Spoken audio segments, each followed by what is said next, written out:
अस्सलाम वालेकुम। मेरा नाम सैयद यूसुफ है और आप देख रहे हैं Yusuf sir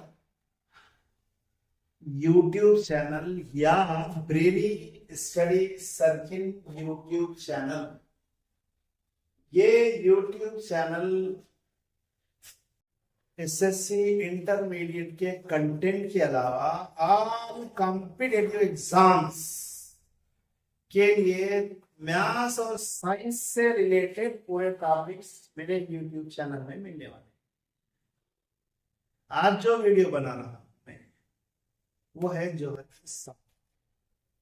structure of atom या एटॉमिक स्ट्रक्चर।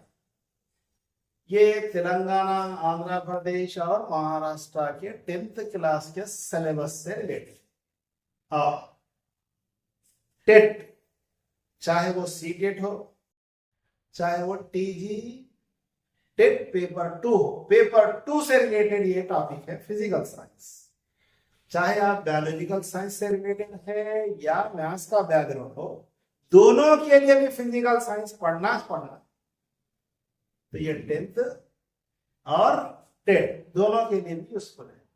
जब फ्री ऑफ कास्ट में इतने अहम वीडियोस पूरी डिटेल में आपके घर तक पहुंच जा रहे हैं एक क्लिक में, तो आपकी जिम्मेदारी बनती है इसको लाइक करना, शेयर करना और सब्सक्राइब करना मेरे चैनल। यूट्यूब पे क्या होता है, आपको मेरी वीडियो मिल जाए, इसके नोट्स होना हमारे राइटिंग में रेडीमेड होना ना, तो इसके डिस्क्रिप्शन बॉक्स में एक लिंक रहता जो ब्रेली स्टडी सर्किल का व्हाट्सएप चैनल है। वो व्हाट्सएप चैनल में रिटर्न में नोट्स मिलते और यूट्यूब चैनल के अंदर आपको वीडियो मिले। वीडियो देख लेना, लिख लेना और नोट्स रेडीमेड रहते, प्रिंट ले लेना या लिख लो आप दो में से।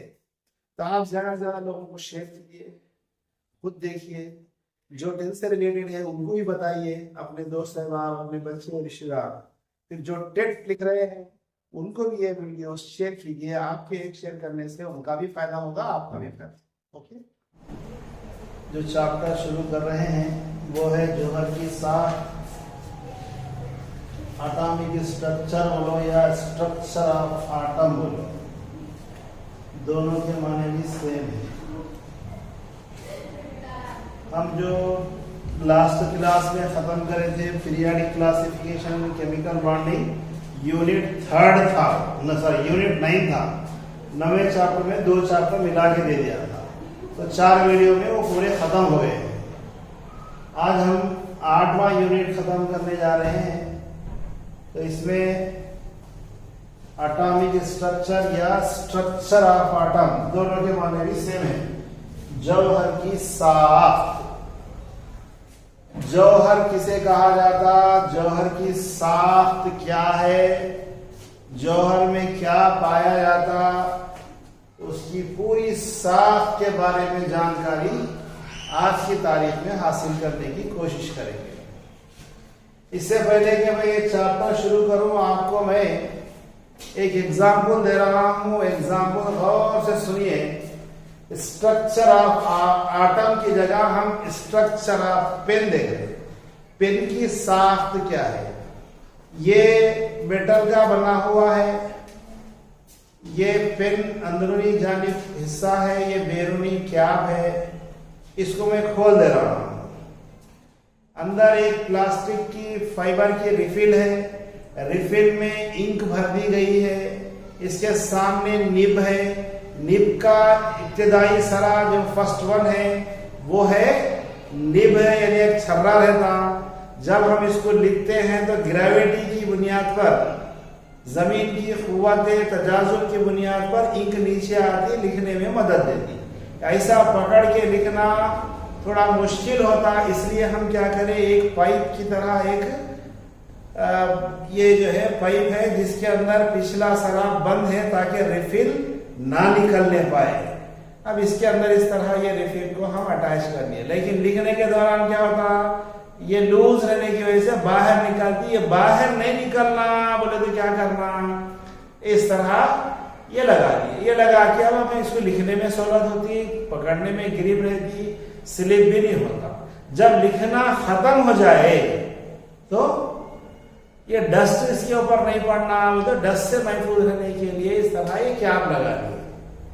अब कहाँ हाथ में पकड़ते जाते हैं, वो तो पेन जो है जेब को लगाने के लिए एक क्लिप दिया, ये क्लिप का इस्तेमाल, ये अंदर बाहर पूरी चीजों के बारे में मुताला करना, वो क्या कहला रहा, पेन का स्ट्रक्चर, पेन की साख। इसी तरह आएंगे हम जौहर की साख्त क्या है। सवाल ये पैदा होता कि असल में जौहर क्या है। जौहर दरअसल मादे का अखल तरीन जर्रा है, मादे का अखल तरीन जर्रा है। मादे का अखल तरीन जर्रा जौहर कहलाता। मतलब मादा क्या है, चलिए अब यहां पहले मादे की तारीफ की तरफ देंगे। हर वो शय जो वजन रखती है, जगह घेरती है और दबाव आयत करती है। जगह घेरती, वजन रखती और दबाव आयत करती। जगह वजन रखती है, जगह घेरती है, दबाव आयत। जैसे मेरे हाथ में ये पेन है, ये पेन मादे की तारीफ में है, देखिए इसका अपना कुछ वजन है। जिस प्लेस पे रख रहा हूं मैं, वो प्लेस उतना ऑक्यूपाई हो जा रहा, घेर लेती है। इसके अपने वजन की वजह से इसका अपना दबाव रहता। बारीक जर्रा ले लो, एक बारीक जर्रा भी मादे की तारीफ में है, वजन रखता, जगह घेरता, दबाव आयत करता। बारीक से बारीक शय भी मादा है।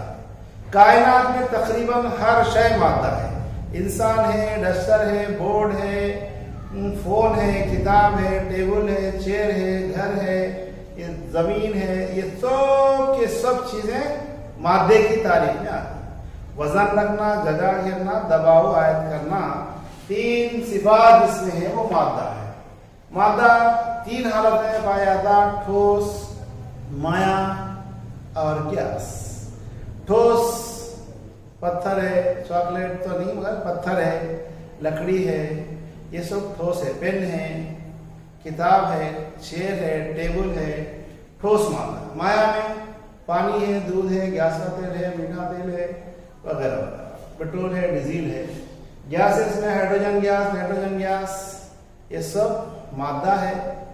अब ऐसी चीजें जो मादे की तारीफ से खारिज है, कौन सी चीजें मादे की तारीफ से खारिज है, जिसको मादा नहीं कहा जाता या जिसमें ये खासियतें नहीं पाई जाती, जो मादे की तारीफ से खारिज है। जैसे शुआएं हैं, सूरज की शुआएं, ये मादा नहीं है। साया है इंसान का, मादा नहीं है। पकड़ते किसमें तभी कैच होता, क्या नहीं होता, वजन जगह ऐसा नहीं है। आवाज की मौजे, मेरी आवाज निकल रही है अब तक, कहीं भी जमा नहीं कर सकते, स्टोर नहीं कर सकते। फिर और मादा जो नहीं है, स्पीड है, गाड़ी किसी स्पीड से जा रही, खाली वो स्पीड मालूम होती है, लेकिन वजन रखना, जगह घेरना, चाल है, रफ्तार है, ये सब चीजें जो है मादे की तारीफ से खारिज है। तो ये मादे का अखल तरीन जर्रा, जैसे हम क्लासरूम में समझा रहे हैं, अगर ये बोर्ड डस्टर का इस्तेमाल और चाक का इस्तेमाल कर रहे, चाक का बारीक जर्रा, चाक लिखने के बाद जो पाउडर बच जाता, उसको और मजीद तकसीम नहीं किया जा सकता, समझो। वो जो बारीक जर्रा, जैसे ये पेन है, पेन को इतना तोड़ दिए, इतना तोड़े, इतना तोड़े, इतना तोड़े, इतना बारीक जर्रा बना दिए, समझो, तो वो मादे का अखल तरीन जर्रा, यानी मजीद में तकसीम होने के काबिल नहीं रहना, वो जर्रे को जौहर कहा जाता, मादे का अखल तरीन जर्रा।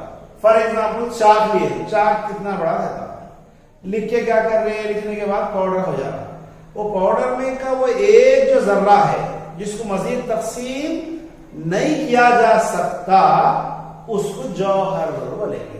उमूमन जौहर सादा आंख से दिखाई नहीं देते या बड़ी मुश्किल से दिखाई देते। चलिए अब जौहर की साख्त हम देखेंगे। जौहर क्या है? मादे का अकल तरीन जर्रा है। सबसे पहले इसकी साख को बयान करने के लिए जॉन डाल्टन एक माहिर कीमियादान था।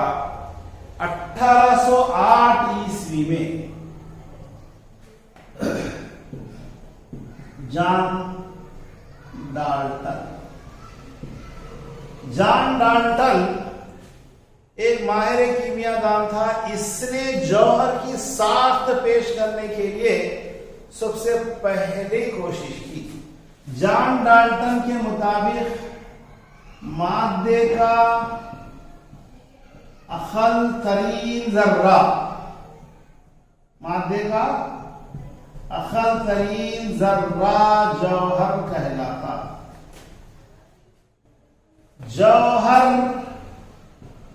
नाकाबिले तक़सीम जर्रा है, जौहर लाफानी है। इसका ये ख्याल को या इस नजरिए को करीब 100 साल तक, तकरीबन 100 साल तक यानी 1 सदी तक इस नजरिए को सही तस्वुर कर लिया गया। जौहर मादे का अखल तरीन जर्रा, इन्हें तकसीम नहीं होता, फना भी नहीं होता, ये ख्याल था इसका। लेकिन 19वीं सदी ईस्वी में साइंस में बहुत सारी तब्दीलियां रोनुमा हुई। हर मुल्क में या तकरीबन तरक्की याफ्ता जो ममालिक जहां पर साइंस एंड टेक्नोलॉजी बहुत ज्यादा तरक्की याफ्ता थी, वहां मुख्तलिफ अंदाज में लोग यानी साइंसदान जौहर की साख के ताल्लुक से अपने अपने नजरियात पेश करने की कोशिश की। अब आती है बारी रूथरफोर्ड की। रूथरफोर्ड का नजरिए जौहर, इससे पहले आ गया था जे थॉमसन। इसका इरादा जौहर की साख्त पेश करने का नहीं था। क्या था? कभी क्या होता, हम एक चीज करने जाते हैं, जो एक चीज ढूंढने जाते हैं, दूसरी चीज मिल जाती जो किसी जमाने में खो जाती। इन्हें भी जे थॉमसन में गैसों में से बरखी रौ गुजरती नहीं गुजरती वो तजुर्बा कर रहा था। उसके लिए उन्हें एक डिस्चार्ज ट्यूब, बरखी अखराजी नली इस्तेमाल किया था। आम हवा का जो दबाव रहता है उसमें से गैसों में से बरखी रौ नहीं गुजरती, इलेक्ट्रिसिटी पास नहीं होती। उसने वो बरखी जो अखराजी नली इस्तेमाल किया था उसके निचले हिस्से में खलाई पंप लगा के वो अंदर जो हवा थी नली में उसको बाहर खारिज करते करते करते आम हवा का दबाव क्या होता? 76 सेंटीमीटर होता, जिसको एक कुर्रेदाब कहा जाता, 1 एटमॉस्फेयर कहा जाता। आम जो हवा का दबाव है 76 सेंटीमीटर या 760 मिलीमीटर होता।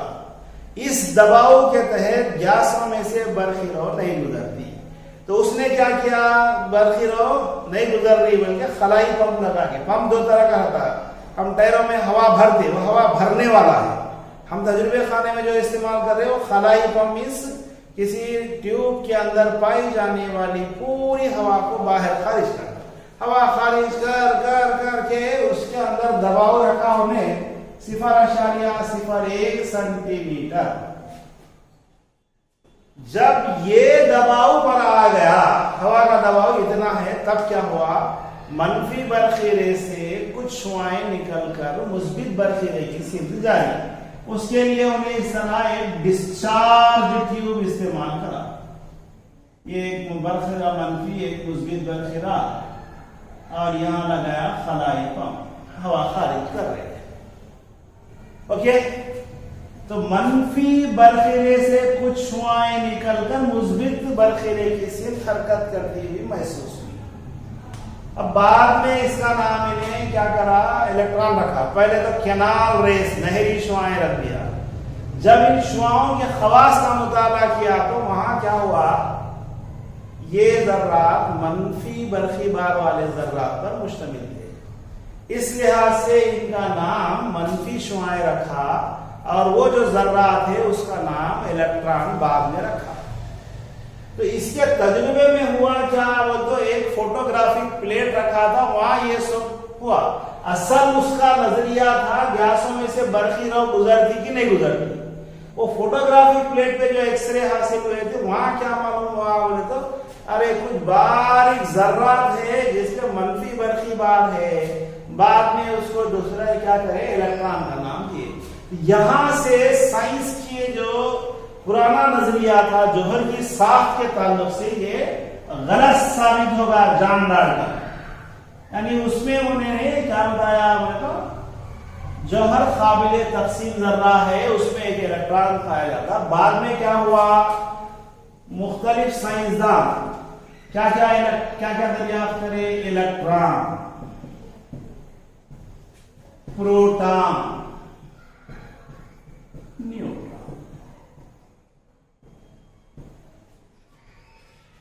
ये जो इलेक्ट्रॉन, प्रोटॉन, न्यूट्रॉन है, इलेक्ट्रॉन पर मनफी बरखी बार होता, प्रोटॉन पर मुस्बित बरखी बार होता, न्यूट्रॉन पर कोई बरखी बार नहीं होता। ये तादिले जर्रात होते।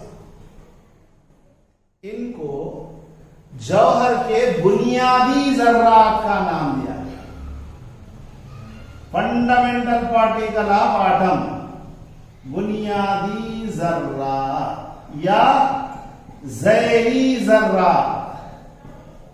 जौहर के ज़ैली जर्रात, बुनियादी जर्रात या फंडामेंटल पार्टिकल ऑफ एटम का नाम दिया गया। यहां 19वीं सदी ईस्वी के अंदर जौहर काबिल तकसीम साबित हो गया, जॉन डाल्टन का नजरिया गलत हो गया, अब वो मुस्तरद कर दिया गया। उसके बाद अब इससे पूछे जौहर की साख कैसी रहती, जौहर में जो ये बुनियादी जर्रात है कैसे रहते, वो तो उन्हें बोला तरबूज की तरह रहता जौहर, वाटरमेलन की तरह। जो लाल मगज है ना वो प्रोटॉन है, और जो काले बीज है वो इलेक्ट्रॉन है। ये इसका अपना नजरिया था, ये भी रिजेक्ट कर दिया गया, नजरिया मुस्तरद कर दिया गया, ये स्ट्रक्चर सही नहीं। अब आइए रुदरफोर्ड, इन्हें असल में एक अल्फा जर्रात का इंतशार का तजुर्बा किया। इस तजुर्बे के लिए उसने एक ऐसा खलाई कमरा लिया जिसमें हवा वगैरह नहीं रहती। उसके अंदर क्या करा उन्हें, सोने का वरख। अब मिठाइयों में देखते चांदी का वरख रहता, चांदी अच्छी मोटी धात है, उसको मार मार के कूट के बारीक पतला कागज बना देते। वो इसी सोने का वरख लिया, एक सोने का वरख लेके इसमें से अल्फा जर्रात शुआएं हैं, अल्फा शुआएं, बीटा शुआएं, गामा शुआएं, ये तापकार अनासिर से खारिज होती। तापकार अनासिर से मुराद वो अनासिर जो कुदरती तौर पर शुआओं का इखराज करते, जैसे घड़ियों में हम रेडियम इस्तेमाल करते, जैसे करंट गया, कांटे नमरा चमकते नहीं, उसके ऊपर रेडियम की कोटिंग रहती, वो उसके अंदर चमक नहीं रहती, उन्होंने क्या करते, शुआओं का इखराज करते, जिसकी वजह से वो चमकदार नजर आते। तो ये तापकार शय से शुआएं खारिज होती, उसमें 3 किस्म की शुआएं खारिज होती है, अल्फा, बीटा, गामा। इन्हें क्या करा, सोने का वरख लिया।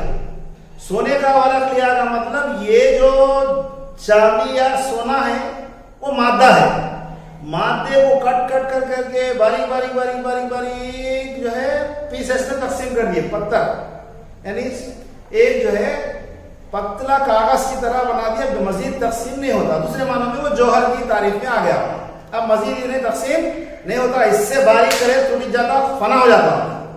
इसमें से अल्फा शुआओं को गुजारने का तजुर्बा करा। सामने क्या करा, एक फोटोग्राफिक प्लेट रख दिया, मतलब एक्सरे की जो फिल्म हासिल करते वो फोटोग्राफिक प्लेट बोलते हैं। ये सोने का वरख, यानी दूसरे मानों में ये जौहर, ओके। अल्फा जर्रात को ऐसा गुजार रहा है, इसका अक्स और इसकी फिल्म ले लिया कहां पर, फोटोग्राफिक प्लेट में। वो फोटोग्राफिक फिल्म को डेवलप करा तो क्या नजर आया, तकरीबन 98% शुआएं सीधा चले गए। आप सीरियल देखते देखो, आहट वगैरह, कुछ शयातीन जिन्नात के एक सामने दीवार है तो ऐसा करके दीवार ऐसा टूट जाती, वो तो खुल भी जाती, उन्हें चले भी जाता, फिर मिल जाती। अब मैं आप कहते क्या होता है, यहाँ आके रुक जाके रास्ता बदल लेना, इंसान के लिए पॉसिबल नहीं है ना। यहां पर भी आदमी, अगर आप यहां से निकले, सफर कर रहे हैं, यहां से यहां तक चले गए, ये हम खत्म हो गया बोर्ड, क्या करना, या तो ऊपर की सिमत जाना या फिर इधर नीचे आना, दो में से कोई एक काम करना। वहां जाके रुक जाते, दीवार है सब, दीवार में से निकल सकता है इंसान, इंसानों के लिए मुमकिन नहीं है। कुछ मखलूकात के लिए मुमकिन हो सकता, शुआओं के लिए हो सकता, बहरहाल आवाज के लिए हो सकता, वो जितनी मोटाई है उसके ऊपर डिपेंड रहेगा। इस तरह जब हम सीधा यहां से यहां तक चले गए तो क्यों गए, अरे रास्ते में कोई चीज हायल नहीं थी, हडल स्टेज नहीं, रुकावट ही नहीं थी, सीधा चले गए। फिर टकरा के कहां जगह जाके टकरा के वापिस आ रहे, कहीं को आए भाई, रास्ता वहां बंद था इसलिए हमको रास्ता तब्दील करना पड़ा। इसी तरह इन्हें भी क्या करा, वो तजुर्बे की बुनियाद पर वहां देखा उन्हें फिल्म में, तकरीबन 98% शुआएं सीधा चलेगी। अब आप ये सवाल पैदा होगा कि क्यों गई होंगी सीधा, कहीं तो भी रुकना था ना उन्हें, मुड़ के आना था ना। अरे रास्ता जब साफ है, किसी किस्म की रुकावट नहीं है, तो सीधा चले जाते। एक 2% शुआएं ऐसी है जो किसी चीज से टकरा के रिटर्न आ गई। ये फिल्म डेवलप करने के बाद उसको अंदाजा हो गया फोटोग्राफिक प्लेट में। ये तजुर्बा है अल्फा जर्रात के इंतशार का, रुदरफोर्ड करा। इससे उसने जो नताइज निकाले जौहर की साख के बारे में, वो है जौहर का नजरिया। तो ये क्या है, ये है रुदरफोर्ड का अल्फा जर्रात के इंतशार का तजुर्बा। इस तजुर्बे की बुनियाद पर उसने अपना नजरिया पेश करना।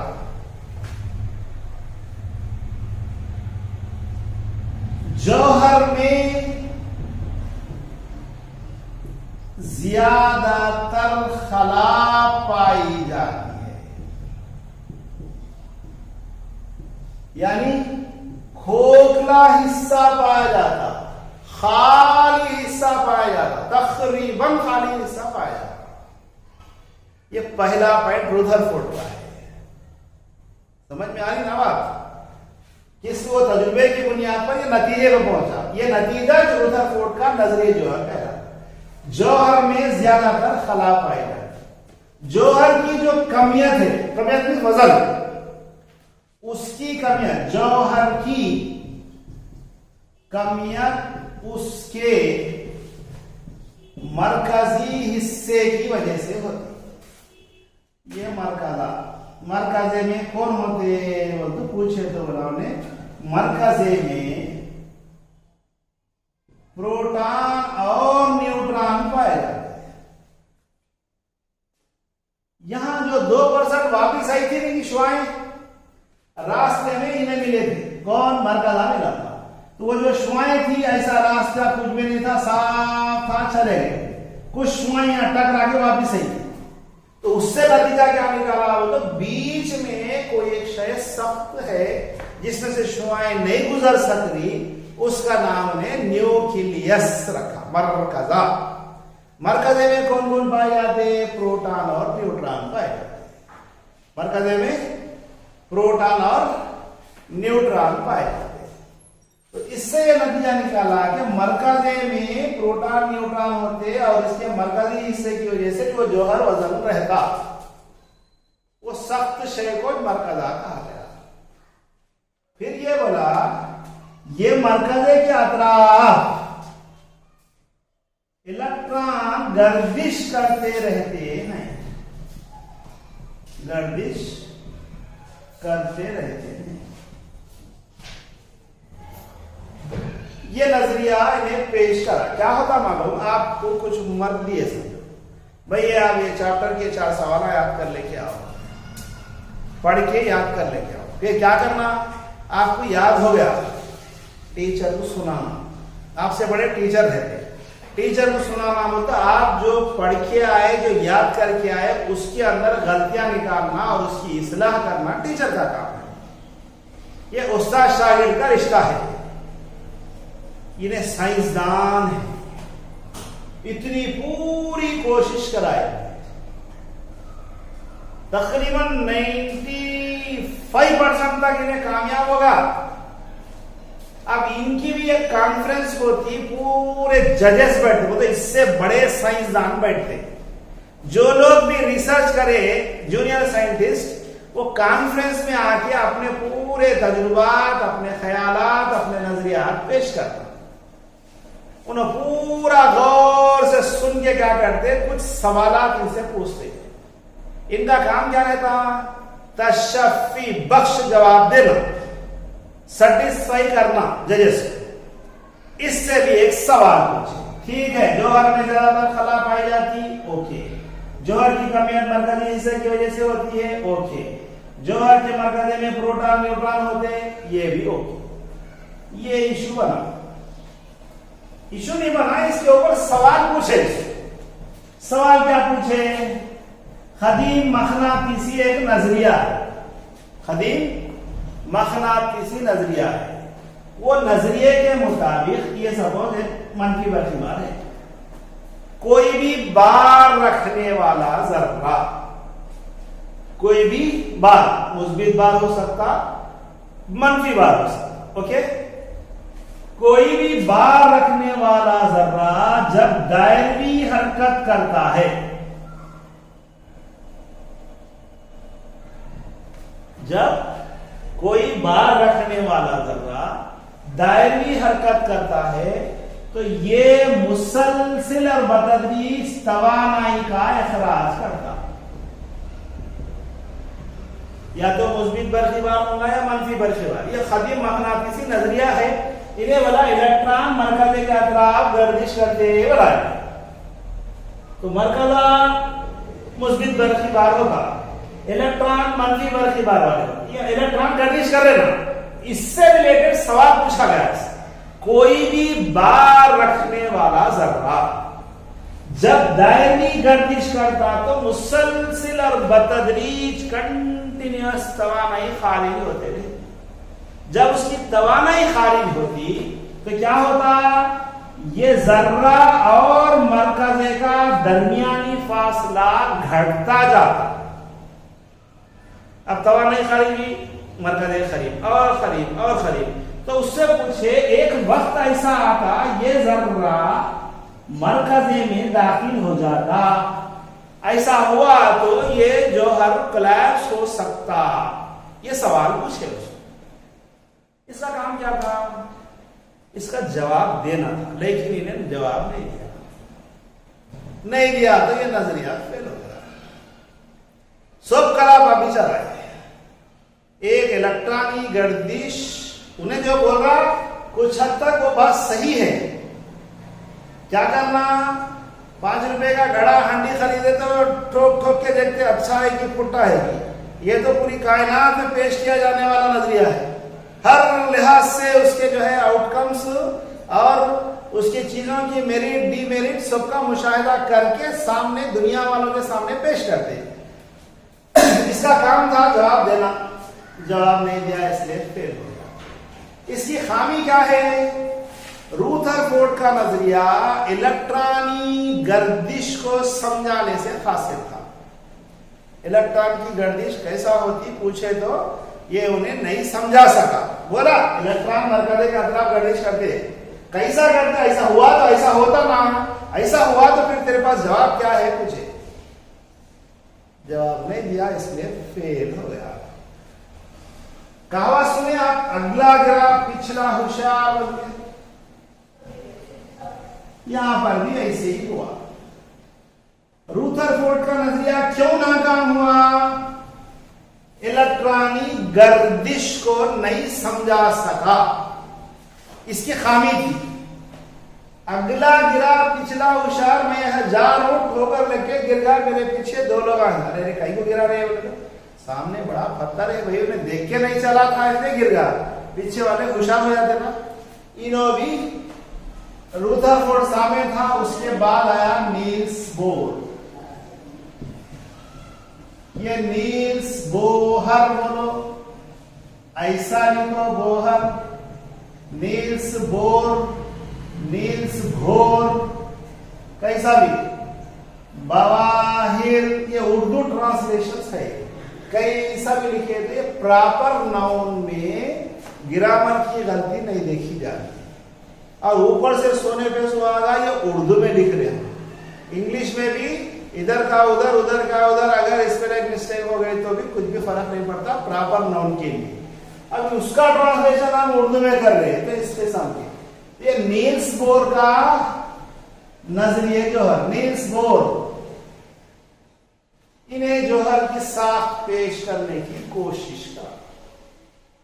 इन्हें नया काम कुछ भी नहीं करा। क्या करा? रूथरफोर्ड के पेश करदा नजरिए जोहर में जो खामियां थी, वो खामियों को दूर करने के नजरिया जोहर पेश कर दिया और इन्हें कामयाब हो गया। उस दौर में इन्हें कामयाब हो गया। फिर इसको 1936 में नोबेल प्राइज भी दिए। बाद लोगों की खासियत रहती है हर अच्छी चीज में नुक्स निकालना, इसके भी नजरिए में नुक्स निकालेंगे। इन्हें भी कुछ हद तक फेल हो गया। हम पहले इन्हें करा क्या वो देखेंगे। चलिए, नील्स बोर के मुताबिक किसी भी जौहर में इलेक्ट्रॉन मुय्यना रास्तों पर दायरी मदारों पर गर्दिश करते हैं। इसको पूछे थे नील्स बोर, उसको रूथरफोर्ड को, इलेक्ट्रॉन गर्दिश करते करते मरकज में दाखिल हो जाता हूँ ना, तो जवाब नहीं देना। इन्हें बोला नहीं, मरकज में दाखिल होने का सवाल ही नहीं पैदा होता मुय्यना रास्तों पर।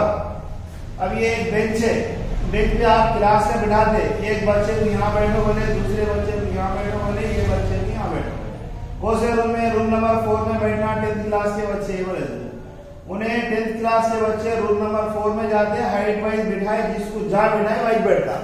सपोज ये एक कैंडिडेट को ये कॉर्नर पे बैठे बोले थे, ये इसके लिए फिक्स कर दिया गया जगह है, मुतय्यन कर दी गई जगह है, इसको अब चेंज करने का सवाल इतने पैदा होगा। उसको बोलते हैं मुय्यना, मुतय्यन करदा, फिक्स्ड। इलेक्ट्रॉन भी किसी भी जौहर में मुय्यना रास्तों पर दायरी मदारों में गर्दिश करते। वहां जो बोले नहीं उसको इलेक्ट्रॉन दाखिल होता बोले तो इन्हें जवाब देना था, इन्हें नहीं दिया था, इसलिए इन्हें दे रहा। इलेक्ट्रॉन किसी भी जौहर में मुय्यना रास्तों पर दायरी मदारों में गर्दिश करते रहते हैं। ये है मरकजा, ये है खौल। दूसरा खौल, तीसरा खौल।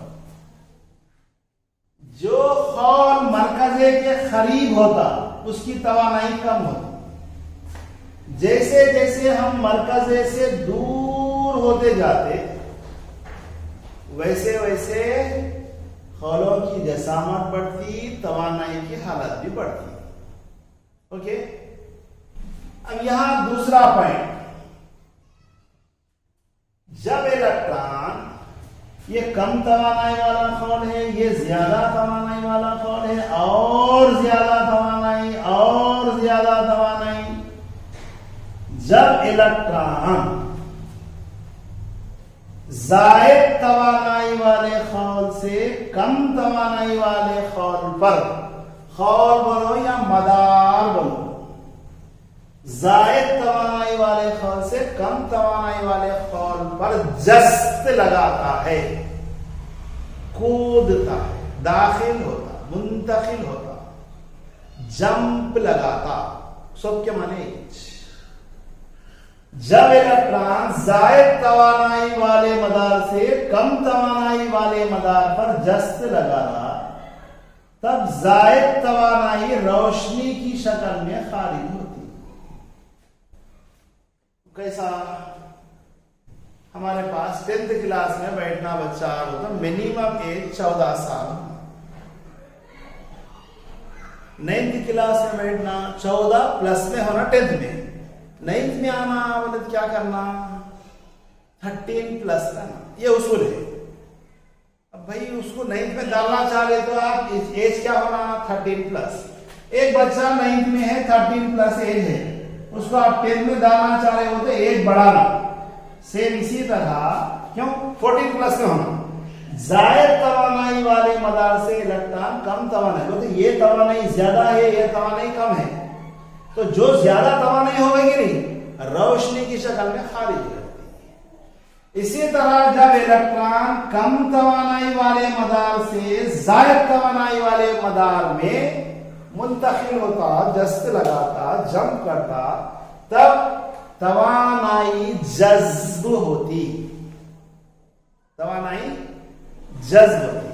जायद तवानाई वाले मदार से कम तवानाई वाले मदार में गया तो रोशनी की शक्ल में तवानाई खारिज होती, कम से ज्यादा की तरफ आया तो तवानाई जज्ब होती। इसको बोला उन्हें h न्यू, यानी इलेक्ट्रॉन की जो गर्दिश होती, इसको हम बोलेंगे ऐसा, जायद ये होगा E2 minus E1 is equal to h new.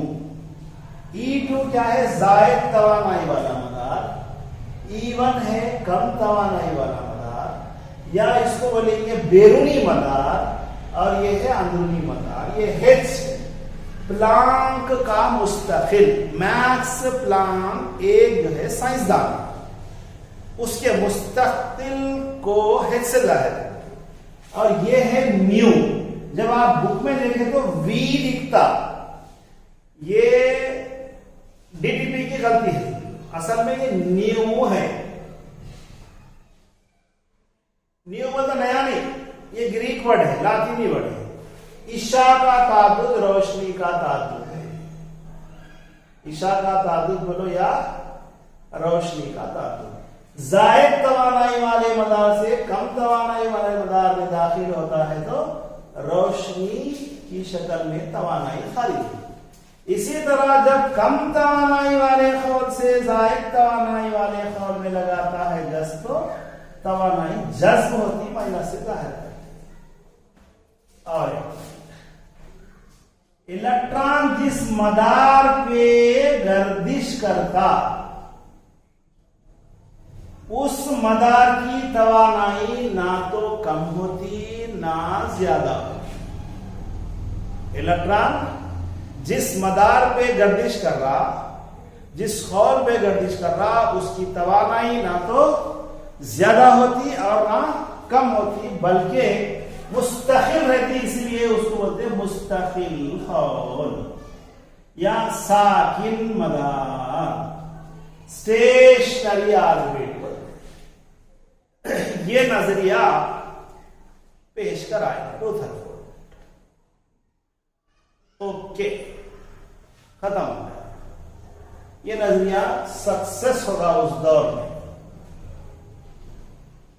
यहां हुआ क्या, इन्हें जो तजुर्बा करा था ना, वो इलेक्ट्रॉन दाखिल हो जाता मरकज़े में, इन्हें जो पूरा नजरिया पेश करा, ये पूरा नील्स बोर का नजरिया जौहर हाइड्रोजन के जौहर पर मुश्तमिल है, हाइड्रोजन के जौहर पर मुश्तमिल है। हाइड्रोजन का जौहरिया जब एक होता, इसमें एक ही इलेक्ट्रॉन रहता।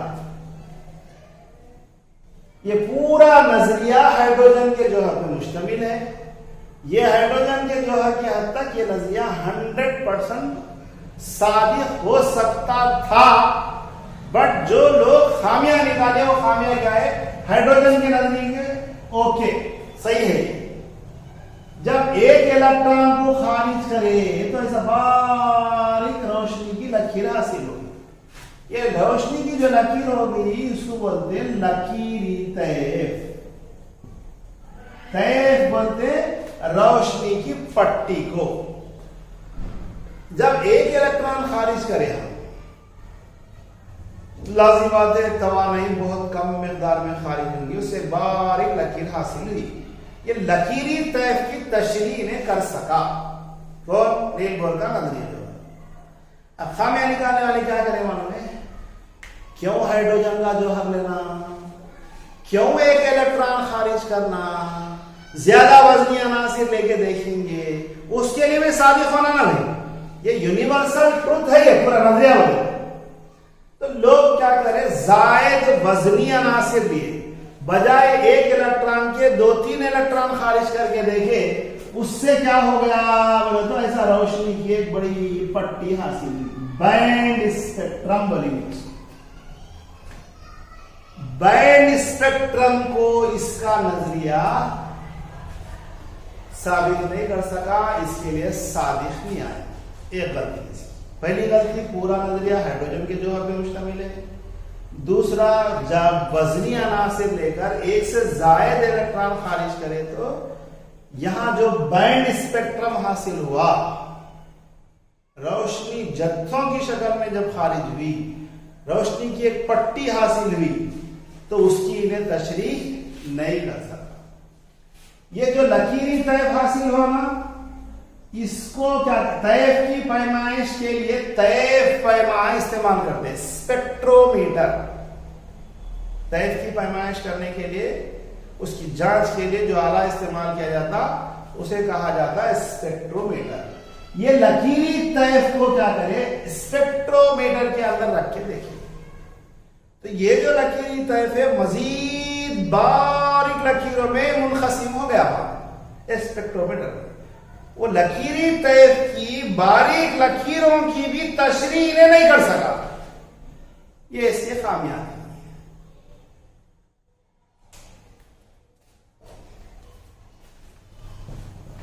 तो हमारे सिलेबस में इतना स्ट्रक्चर्स है, इतने नजरियात है, और भी बहुत सारे नजरियात है जो हमारे सिलेबस में नहीं है, इसलिए हम उस पर डिस्कस नहीं कर रहे हैं। हम टॉपिक के ऊपर जाना है। मैक्स प्लांक का नजरिया। मैक्स प्लांक ये एक साइंसदान है। मैक्स प्लांक क्या करा? बरखी मकनातीसी तवानाई या बरखी मकनातीसी तूले मौज या बरखी मकनातीसी मौज के बारे में इन्हें एक नजरिया पेश करा। इसके मुताबिक जो तवानाई खारिज होती वो मुसलसिल नहीं होती बल्कि गैर मुसलसिल होती। बोला तवानाई का इखराज मुसलसिल नहीं होता बल्कि गैर मुसलसिल होता। पहले जमाने में लोग क्या समझते थे बोले तो तवानाई का इखराज मुसलसिल होते रहता, ब्लैक बॉडी रेडिएशन बोलते हैं। तो यहां तवानाई का इखराज क्या होता? मुसलसिल होता, बल्कि पहले लोगों का ख्याल था। इसका ख्याल क्या है? मैक्स प्लांक का मतलब रोशनी या शुआओं का इखराज मुसलसिल नहीं होता बल्कि गैर मुसलसिल होता। उसके लिए उन्हें मसावात पेश करा, E = H न्यू, जहां पर E तवानाई है, H प्लांक का मुस्तकिल है और न्यू इशा का ताद्दुद है। न्यू क्या है? इशा का ताद्दुद है, रोशनी का ताद्दुद ही बोलेंगे। बरखी मकनातीसी मौज। तो यहां ये जो H है प्लांक का मुस्तकिल 6.624 ज़रब 6.626 ज़रब 10 की क़ुव्वत -34 जॉल सेकंड होती है। ये प्लांक के मुस्तकिल की कीमत है। आप क्या करना, पूरे नोट्स के अलावा फिर एक नोट्स ऐसे सेपरेट बनाना जिसमें ऐसी कीमतें होती। एक दूसरा, एक नोट्स का पेपर है ना आपके पास, इकाइयाँ, उम्मूमन इकाइयाँ पूछी जाती और वैल्यूज भी पूछे जाते हैं। स्लाइड डिफरेंस के साथ बहुत सारी चीजें रहती, यही है समझो। 6.626 ज़रब 10 की कुव्वत माइनस 34 जॉल्स। दूसरा, जॉल्स पर सेकंड, ये सब गलत, ये सही, जॉल सेकंड्स। 6.626 ज़रब 10 की कुव्वत माइनस 34 जॉल्स है। ये बर्फी मकनातीसी तैर के लिए नजरिया पेश करा है।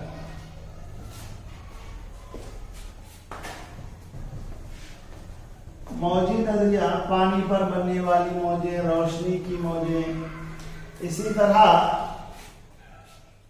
आवाज की मौजें होती। ये मौजें मुख्तलिफ किस्म की होती। ओके, मौज मीन्स वेव है, ये एक मौज है, वेव, ऐसा आगे जाए।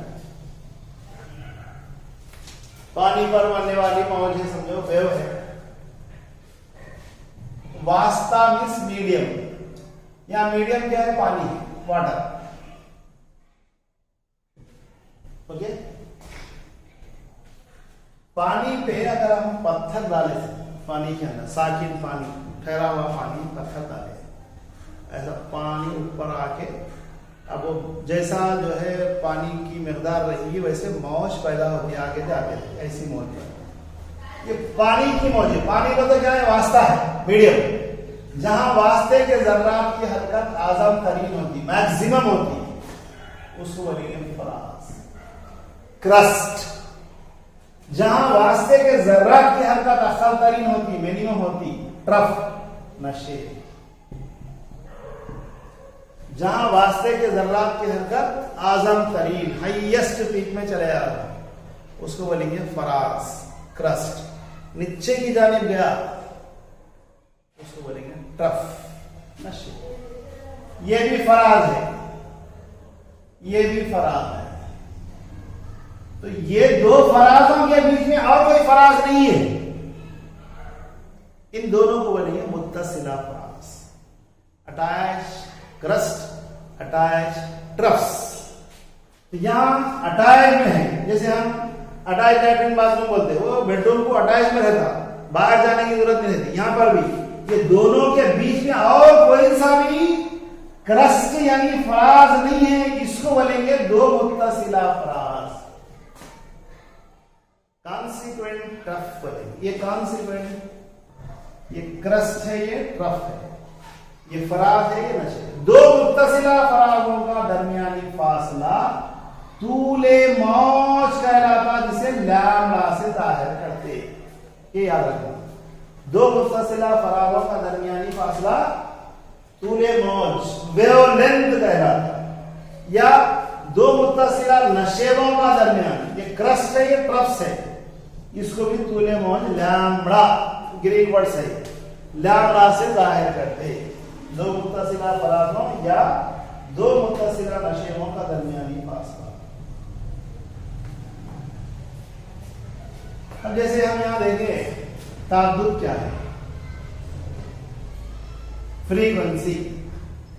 फ्रीक्वेंसी क्या है, इकाई वक्त। ये इकाई वक्त किसको बोलते हैं, वक्त की अखल तरीन इकाई सेकंड है। उससे फ्रैक्शन ऑफ सेकंड भी होते, मगर हम उसको मेजरमेंट नहीं करते, या सेकंड्स में। तो इकाई वक्त में किसी नुक्ते से, ये इकाई वक्त बोलते, एक सेकंड समझ लो, लिखते वक्त इकाई सेकंड लिखना। इकाई वक्त में किसी नुक्ते से गुजरने वाली मौजें, जितनी मौजें इससे गुजरने की नहीं एक सेकंड में, उसको बोलेंगे ताद्दुद फ्रीक्वेंसी, जिसको न्यू बोले थे, इशा का ताद्दुद, रोशनी का ताद्दुद, वो ताद्दुद ये है। इकाई वक्त में किसी नुक्ते से गुजरने वाली मौजों का ताद्दुद न्यू है। इसकी इकाई 1/s है, सेकंड्स, या s to the power of -1 है, s to the power of -1 है।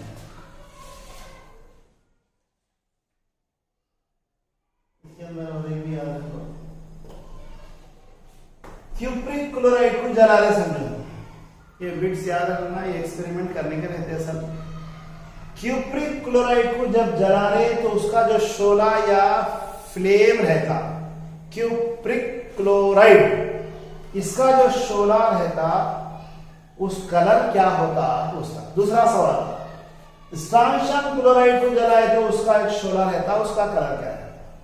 2 बिट्स ऐसे, जब क्यूप्रिक क्लोराइड को जला रहे तो ग्रीन रहता, सब्ज रंग का, हरा, शोले का कलर कैसा रहता, सब्ज रंग का रहता। और जब स्ट्रॉन्शियम क्लोराइड को जला रहे तो अर्बुनी सुर्ख रंग का होता शोला। तो आज यहां हम क्लास को स्टॉप करेंगे, इसलिए इसके बाद के जो टॉपिक है और डिटेल है, कल एक क्लास अगर हम चलते हैं तो ये पूरा चैप्टर शायद खत्म हो जाता। तो 2 यूनिट हमारे पूरे होते हैं, असल में 3 चैप्टर है ये। बर्फी मखनातीसी तैफ, बर्फी मखनातीसी तैफ क्या होता, गामा शुआओं और रेडियो मौजों के दरमियान बनता। गामा शुआएं और रेडियो मौजों के दरमियान बनता, यहां बता रहा हूं। ये barfi मखनातीसी Taif electro magnetic spectrum है, इलेक्ट्रोमैग्नेटिक स्पेक्ट्रम।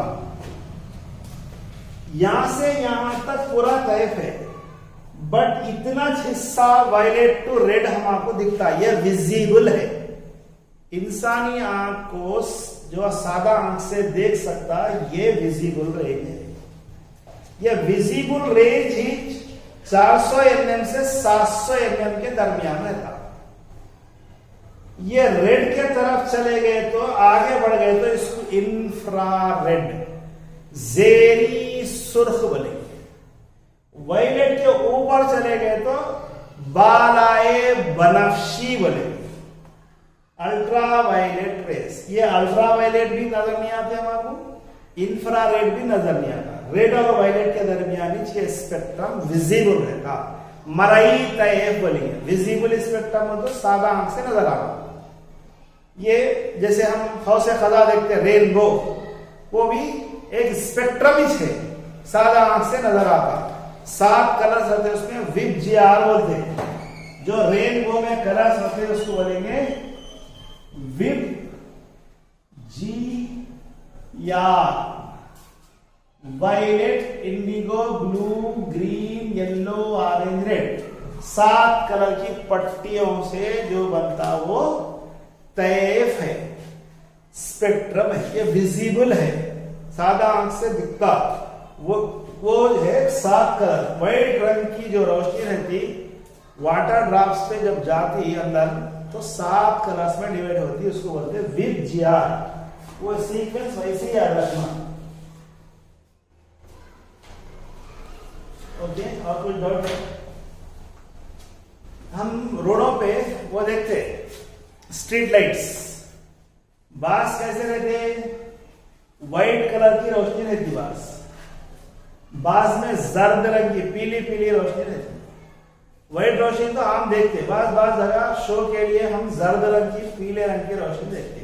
वो पीले रंग की रोशनी उसमें कहां से आती, उसके अंदर डालते सोडियम के वेपर्स, सोडियम के बुखारात की वजह से वो जो स्ट्रीट लाइट है व्हाइट जाके येलो होती। ये याद रखना, ये बात एक लाइन के पॉइंट्स है, बट याद रखना है। इसके बाद हमारे को क्वांटम नंबर्स क्या है, एक अच्छा टॉपिक है। उसके बाद इलेक्ट्रॉनिक कॉन्फ़िगरेशन, इलेक्ट्रॉनिक तश्कील, पूरी केमिस्ट्री की जान है। इसके लिए एक क्लास काफी है। इलेक्ट्रॉनिक कॉन्फ़िगरेशन समझ में आ गया और क्वांटम नंबर समझ में आ गए तो आपको पूरी केमिस्ट्री समझ में आ जाएगी। और एक क्लास कल होती। इसमें आज तक जो मैं पढ़ा हूँ ये आज का टॉपिक, कुछ अगर डाउट है तो पूछो, वैसे नोट्स तो आपको दे दे रहा हूँ। सेकंड यानी चैप्टर की वीडियो आ चुकी है, उसके नोट्स कल अपलोड हो जाते हैं आपके चैनल पर, आप प्रिंट नहीं कभी पढ़ ले सकते हैं।